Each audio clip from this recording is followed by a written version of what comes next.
দীর্ঘ ২৪ বছর ধরে যে কণ্ঠে আজান, কোরআন তেলাওয়াত ও নামাজের ইমামতি শুনে অভ্যস্ত ছিলেন মুসল্লি ও এলাকাবাসী, আজ সেই প্রিয় মানুষটিকে বিদায় দিতে গিয়ে কান্নায় ভেঙে পড়েন সবাই। শনিবার সন্ধ্যায় আবেগঘন পরিবেশে বিদায় সংবর্ধনা দেওয়া হয় মাওলানা আবু বকর সিদ্দিককে।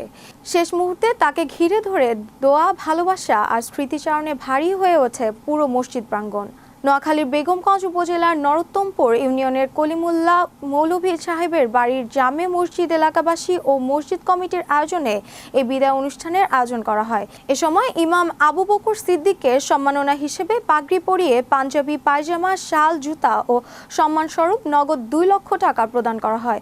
অনুষ্ঠানে অতিথি হিসেবে উপস্থিত ছিলেন নরোত্তম ইউনিয়নের ওয়ার্ড মেম্বার আনোয়ার হোসেন পলাশ, মসজিদ পরিচালনা কমিটির সভাপতি মাওলানা মোহাম্মদ জহিরুল ইসলাম, সেক্রেটারি মোহাম্মদ ফিরোজ সিনিয়র সহ সভাপতি মোহাম্মদ জামাল উদ্দিন, মোতাওয়ালি মোহাম্মদ মিজান, কোষাধ্যক্ষ মোহাম্মদ আজাদ, প্রচার সম্পাদক আজিজ আহমেদ সহ প্রচার সম্পাদক আবু তালেব, সদস্য শাহাদাত হোসেন সুজন, নরোত্তমপুর ইমদাদিয়া উলুম কওমি মাদ্রাসার মুহতামিম মাওলানা হামিদুর রহমান, সভাপতি আনোয়ার হোসেন, সাধারণ সম্পাদক মোহাম্মদ সালাউদ্দিন, বিশিষ্ট ব্যবসায়ী ও সমাজসেবক আবদুল্লাহ আল সাব্বির সহ অনেকে উপস্থিত ছিলেন।